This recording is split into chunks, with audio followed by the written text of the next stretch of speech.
So our next speaker is Dr. Sheetal Brar. She is the senior consultant of the Netradhama group of eye hospitals, a very prolific professional with an amazing series of Best Video Awards at the ASARS and many more prestigious innovative awards at many other prestigious conferences nationally and internationally. So over to you, Dr. Sheetal. Thank you, Dr. Anagha, for the kind introduction. Are my slides visible? Yes. Yes, ma'am. Okay, so my heartfelt gratitude to Chitra ma'am and the whole team of AIOCRC for inviting me to this wonderful webinar. So I'll be presenting a very interesting case of interface fluid syndrome post-SMILE. And as we all understand that IOP measurements post any corneal refractive surgery, LASIK, PRK or SMILE may be inaccurate using conventional methods of applanation or indentation tonometry.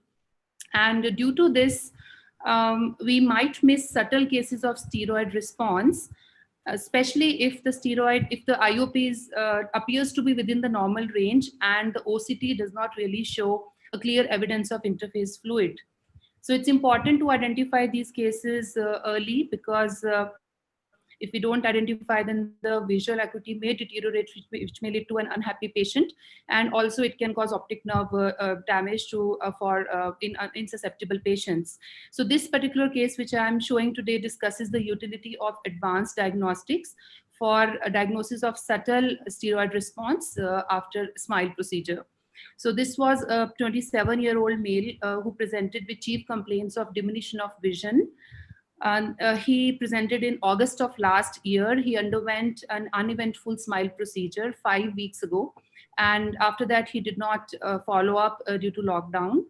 So he came after 5 weeks with a history of diminution of vision since a week. And there was no other history suggestive of redness, watering, photophobia, or eye rubbing.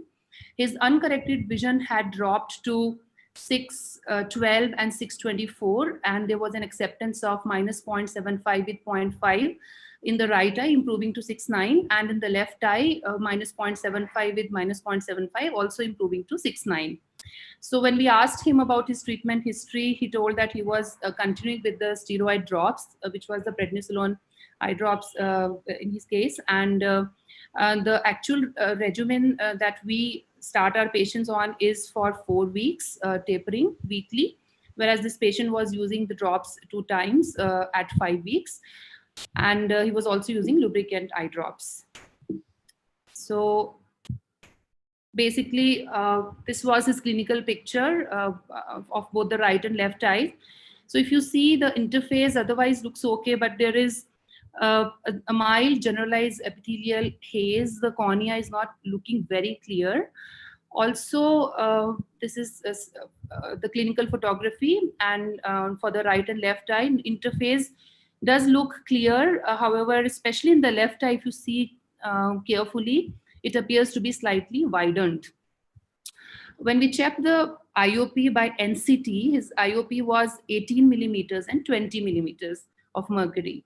So in this scenario where you have a young patient, a post-SMILE, presenting at 5 weeks with complaints of decreased vision, accepting a myopic refractive error, has a slightly widened interface, pressures appear to be within normal limits. So you could think of differential diagnosis of a steroid response or a regression or a primary undercorrection, because the patient actually did not follow up with us immediately after surgery. He came to us only after 5 weeks.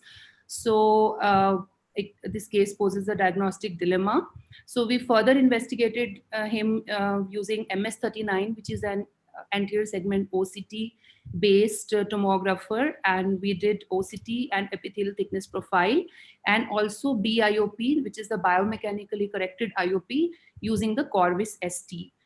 So if you look at the OCT at presentation in both the right and the left eye, there is a mild widening of the interface with a slight interface fluid.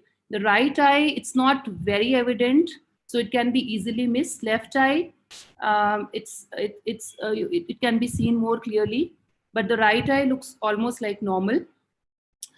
But when you look at the epithelial thickness profile, the changes are quite drastic here.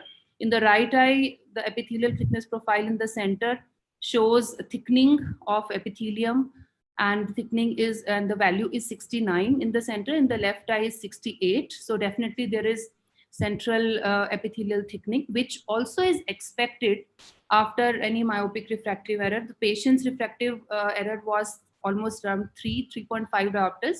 So this is something which is expected, but for a correction of 3.5 diopters, you don't expect the epithelium to thicken this much at 5 weeks.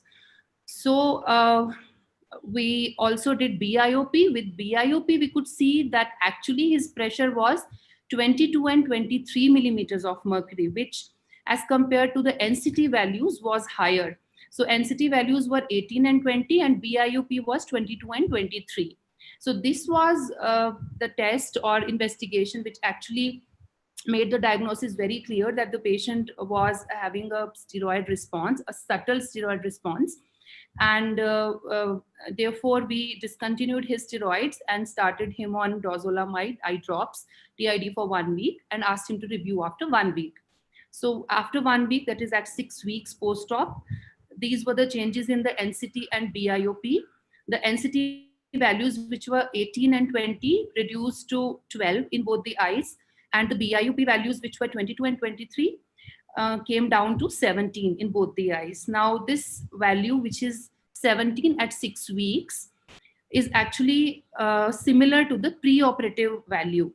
So about BIOP, various studies have found that it is not really affected by the change in corneal thickness post-refractive surgery. So probably it is the best method of IOP estimation after myopic refractive surgery, and especially after SMILE.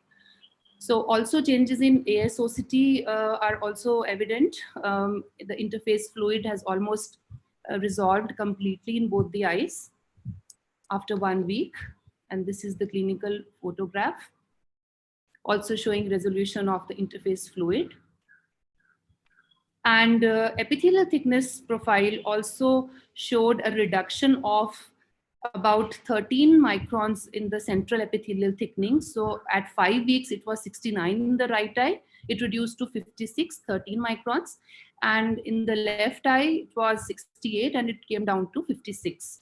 So by almost about 13 and 12 microns in right and left eye, the epithelial thickness reduced.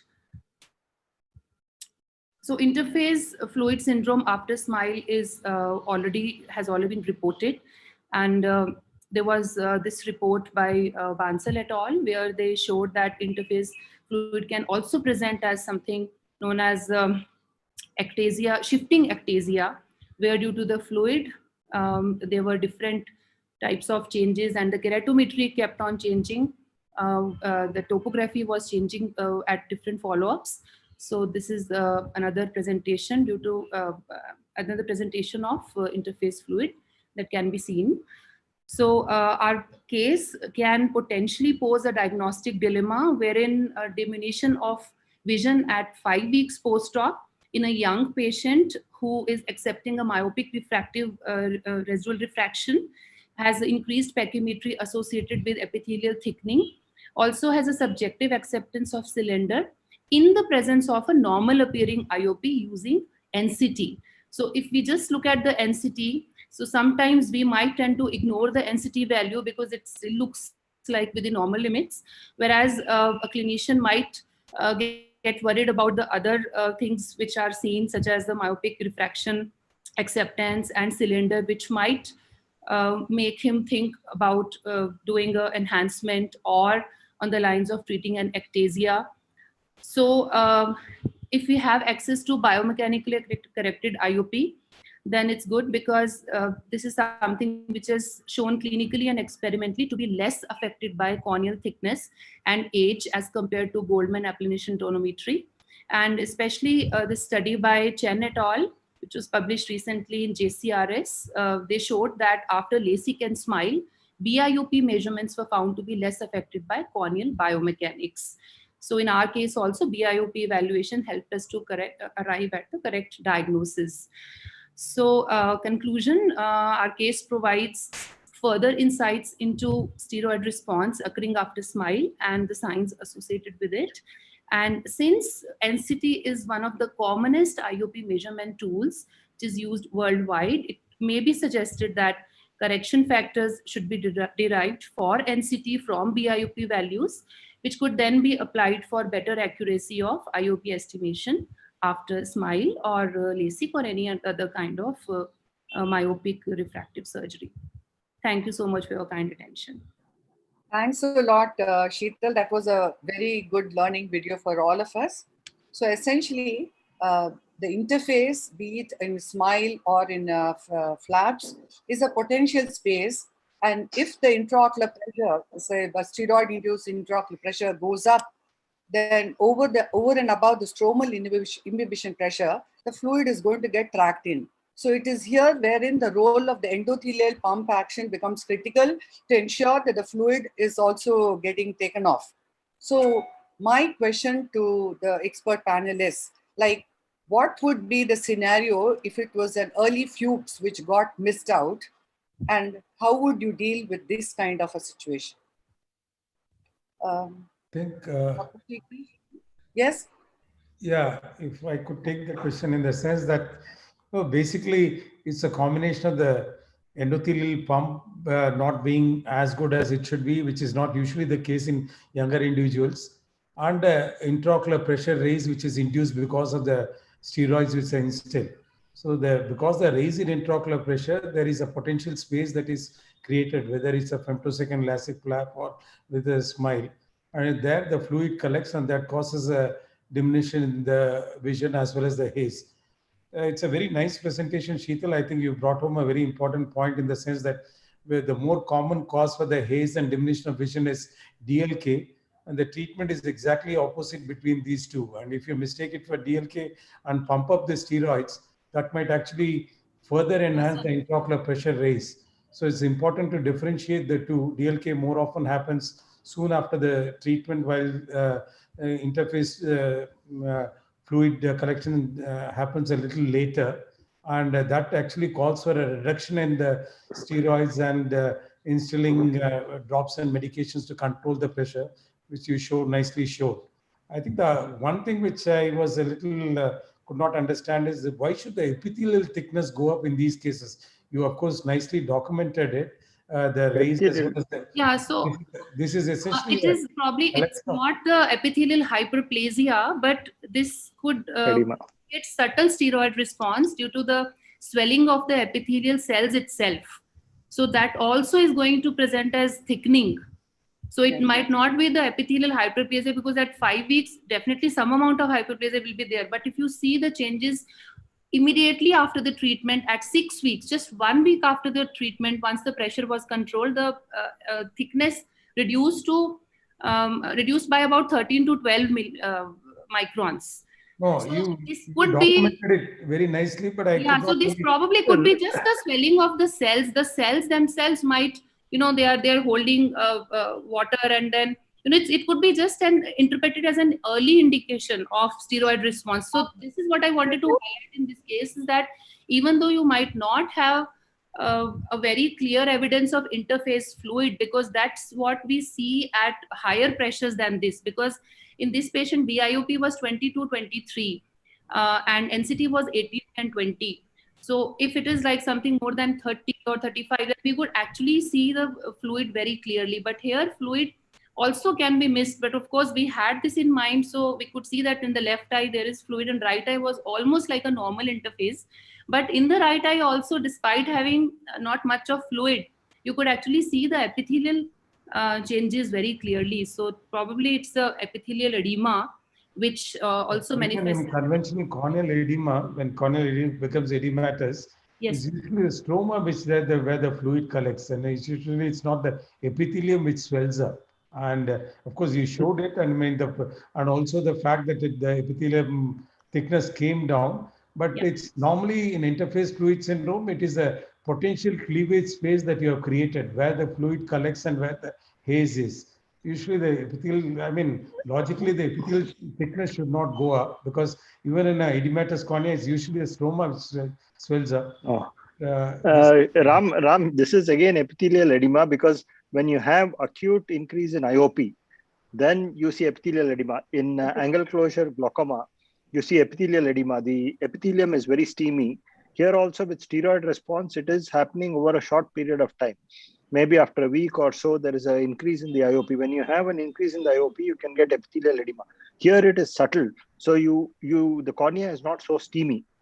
If the pressure is very high, then the cornea becomes very steamy, like in an acute angle closure attack. But definitely when you do a epithelial thickness, you see the increase in the epithelial thickness, and you can see on the epithelial thickness map also, the thickness is uniform. In a case of regression, for after myopic LASIK or myopic SMILE, the thickening is mainly in the center. But here, if you look at the epithelial maps, it is uniform throughout, because that's because the epithelial cells have swollen up overall, and there is an epithelial edema. So the myopic shift also is contributed both by the epithelial thickness and the epithelial edema and the mild interface fluid, which is there. So both these causes give rise to a myopic shift. And that is very clearly seen on the maps. Answering my own question, I wanted to ask you all what would happen if it was an early case of Fuchs. So that would be a situation which is different, wherein fluid can again collect, which is not would not happen normally. We would look. Chitra, Fuchs basically is because there is a failure of the endothelial pump, but here it is because of the IOP. I agree. The IOP increases, and that's why you have epithelial edema and the interface fluid. If the patient had Fuchs, probably you should probably do a specular and a proper clinical examination before taking these patients up. When you do a topography, a pentacam, you will see that in a Fuchs, the whole corneal pachymetry is increased. And if you look at the CSTP, then the profile is totally different from a normal cornea, where you have increased thickness, and the ratio of the central thickness to peripheral thickness is different from that of a normal cornea. So you can easily pick it up on a pentacam. And of course, in a Fuchs, if you miss it, then probably that also contributes if the endothelial pump is not as good. But younger patients, 20-year-olds having Fuchs, not very common. So just one only more. point that differed was that in such a situation wherein the fluid collection is because of the endothelium not being good, then is the case where you would think of using hypotonic saline drops too, instead of just IOP lowering agents. Yeah, hypertonic drops will always help, even whether it's epithelial edema or interface edema. But the primary cause, which is an increase in the IOP, has to be dealt with.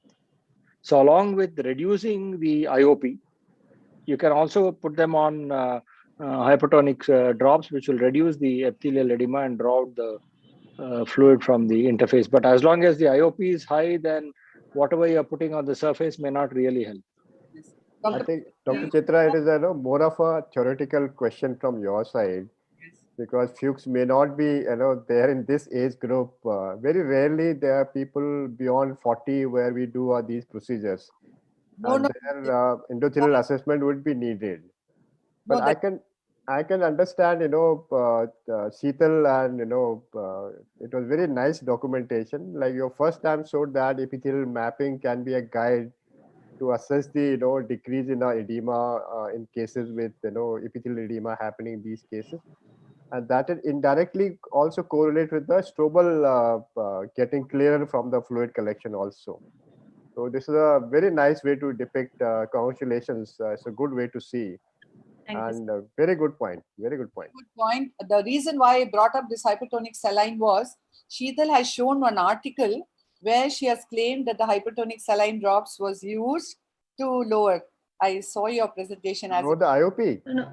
Not for IOP, and they have given another explanation for fluid seeping in through the incision site and all. Chitra is a glaucoma specialist, so she knows you can't use hypersol to reduce IOP.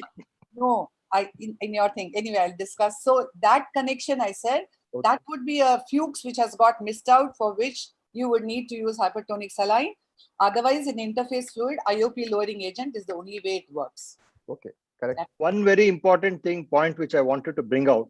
See, normally when patients come for post-op examination and the IOP is checked, of course, by the optometrist or by a junior, and they see that IOP is normal, then they send the patient. So even if it's like 18 or 19, they say, okay, it's a normal range, patient is okay. But what I think has to be seen is the difference, what was the baseline pre-op IOP. For in this patient, if you look at the baseline pre-op IOP, it was 15 and 16. So after any myopic corneal refractive surgery, you expect the IOP to come down. The corrected IOP would be around 12 or so. So ideally, when you check post-op and suppose the IOP is more than the pre-op IOP, then immediately it should ring bells, warning bells, and a suspicion of steroid response. So if the pre-op IOP was 15, post-op it's 18, that means there's some steroid response happening, though the IOP is normal. And this is what all the members in your refractive team they have to look out for this red flag of an IOP being more than the pre-op IOP, because the post-op IOP should always be less than the pre-op IOP. And in this case also, if you see that it increased to whatever 2021, but once it was corrected, it came down to 12. So the pre-op was 50, and once the pressure came down, it was 12. So that is something which has to be checked. Even if you're using a regular NCT, you'll have to tell your whole team that the post-op should always be less than the pre-op, and it is not normal range. Thanks, So this 15 that you said was the BIOP? Yeah, 15, 16 was the pre-op IOP before the patient underwent. Yeah, no, BIOP, right? No, NCT. NCT. Was it a BIOP or NCT? NCT, because that NCT. would be different again. See, yeah, BIOP. Exactly. That was what I wanted to ask. Every clinic does not have BIOP. Exactly. So the point I want to make is whether you're measuring with eye care, NCT, applanation toner, whatever instrument you're using, and you're recording the pre-op IOP, the post-op after a myopic refractive procedure always has to be less. So that is your baseline, and it is not a question of normal up till 2021 is normal. It's a wrong concept. Right. So this is what I wanted to bring out. So just this thought that I wanted to ask you, like when you did the NCT, that was around normal, around 18, 19, but only when you did the BIOP, you found it to be 22, 23. Yes. So what you're saying exactly is right. So maybe the BIOP of this patient, if it had been taken, then you would know the difference immediately. Maybe the NCT reading pre-op was 15, or maybe it could be 17, or difference of 2 or 3. But like you said rightly, it should not be higher than whatever it was. But if you consider, for the benefit of the viewers and the attendees, the general refractive surgeon may not have access to BIOP. So I think the other factors, like you said, the OCT showing the thin interface and the myopic shift, as well as the slight epithelial haze, even if the patient is not complaining, it could happen in one eye, not in the other eye. So I think the very fact that the patient came around 5 weeks, so where you would not expect a DLK and there is a slight epithelial haze or interface haze, then we should think of PISC. PISC is already known in case of post-LASIK. So maybe even if it's a pressure which is probably in the higher side of normal, we should think of PISC and then treat in that way. Dr. One practical point I might quickly add is that, we find that the steroid response in these youngsters is quite high. And that's the reason phakic intraocular lenses and PRK patients, LASIK patients, all these patients, SMILE, we put them on loteprednol. And of course, PRK, we continue it for a longer time. But for routine LASIK and SMILE patients, just 2 weeks, 4 times a day, first week, and twice a day. And we find that it be quite sufficient. Whenever they are on dexamethasone, prednisolone acetate, etc., chances of the pressure going up is much higher in these patients. So maybe loteprednol would be the way to go. I think we should move on.